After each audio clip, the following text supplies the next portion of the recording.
ली खमसतुन उतफ़ी बिहा हर्रल वबा इल हातिमा अल मुस्तफ़ा वल मुर्तज़ा वबनाहुमा वल फ़ातिमा। आज आप अहबाब पाकिस्तान में और पाकिस्तान के रोडों पर कुछ ऐसे अफराद को आप देख रहे हैं कि जिनको आज अपनी तहरीक की और अपने लीडर की गैरत जो है वो तो आ गई, और आज वो अपने लीडर के साथ उसके कंधे के साथ कंधा मिलाकर खड़े होने के दावेदार हो रहे हैं और अपने लीडर के नारे भी लगा रहे हैं और अपने लीडर के बारे में किसी से कोई ऐसा कलाम भी सुनना गवारा नहीं करते कि जो उनके लीडर के शायान शान न हो। ये लोग कहाँ से आ गए हैं?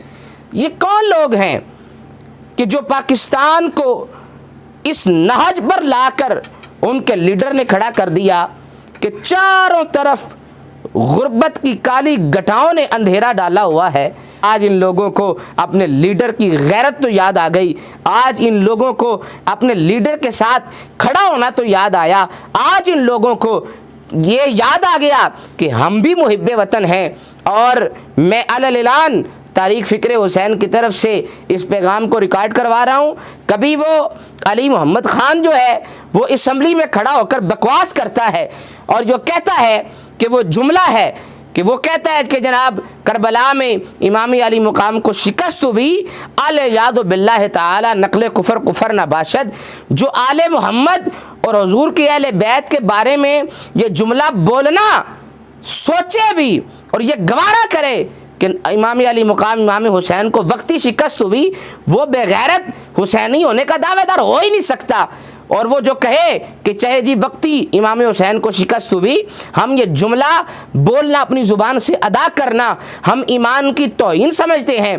कौन कहता है कि करबला में यजीद जो है वो जनाब थोड़े वक्त के लिए वो जीत गया और इमाम अली मुकाम मादल्ला नकल कुफर कुफर नबाशद। जब मेरे कायद ने नमूस रिसालत के हवाला से धरना दिया और सफ़ीर को मुल्क बदर करने का मुतालबा किया गया, तब यही इनका लीडर, मैं तो नाम लेना इसका गवारा नहीं करता, यही लीडर तब कहता था कि जनाब आप क्या चाहते हैं कि अगर हम यो फ्रांस के सफ़ीर को मुल्क से बाहर निकाल देंगे तो ये जनाब हमें ये डराना शुरू हो गया। हमें ये बात बताता था और कहता था कि जनाब मुल्की माइशत का जो पहिया चल रहा है वो नीचे आ जाएगा, हमारी तमाम प्रोडक्ट जो हैं वो यूरोपियन हैं, हमारा तजारत का जो उनके साथ मामला है वो तजारत का सिलसिला बंद हो जाएगा, हमारी रोज़ी रोटी बंद हो जाएगी। ये जनाब तब तो कहता था कि हम उनके साथ जो ताल्लुकात हैं वो ख़त्म नहीं कर सकते। तब बहाना इन्होंने रोटी का लगाया और कहा कि हम अमेरिका के साथ ताल्लुकात और फ्रांस के साथ ताल्लुकात फ़कत यूरोप के साथ इसलिए हम नहीं तोड़ सकते कि जनाब हमारी रोटी का मसला है। और हमने कहा कि तुम रोटी की बात करते हो, हमारा ईमान का मसला है। और आज जब इनके लीडर की बात आई उससे इक़्तिदार छीना गया, उससे इक़्तिदार ले लिया गया और अल्लाह ताला की लाठी बड़ी बेआवाज़ है। मुझे तो अपने कायद का वो जुमला याद आता है कि इन्ना भी रोना तो इन्ना दी नस्लां भी रोना, तो ये गल तो अजे चलनी, ये मामला मुकड़ा नहीं अजे। लेकिन जो मैं बात करना चाह रहा हूँ वो ये है कि तब इसने कहा कि हम उनसे सिफारती ताल्लुकात हरगिज़ ख़त्म नहीं कर सकते। हम उनसे अगर ताल्लुकात ख़त्म करें, अगर हम उनसे उनका बाइकआउट करें तो हम जनाब भूखे मर जाएंगी। और आज जनाब इसको अमेरिका के ख़िलाफ़ बोलना भी याद आ गया और इसने कहा कि हम जनाब ग़ुलामी नहीं करेंगे और हमने जनाब ये ग़ुलामी का जो तौक है इसको उतारना है, हमने ग़ुलामी की ज़ंजीरें तोड़नी है। अब वो कहता है कि जनाब हम ग़ुलामी की ज़ंजीरें तोड़ेंगे, हम अमेरिका के बरखिलाफ़ जाएंगे। तब ये कायदा कहा था? यार मुझे वो लोग जवाब दें जो आज भी कहती हैं कि इमरान खान सच्चा था।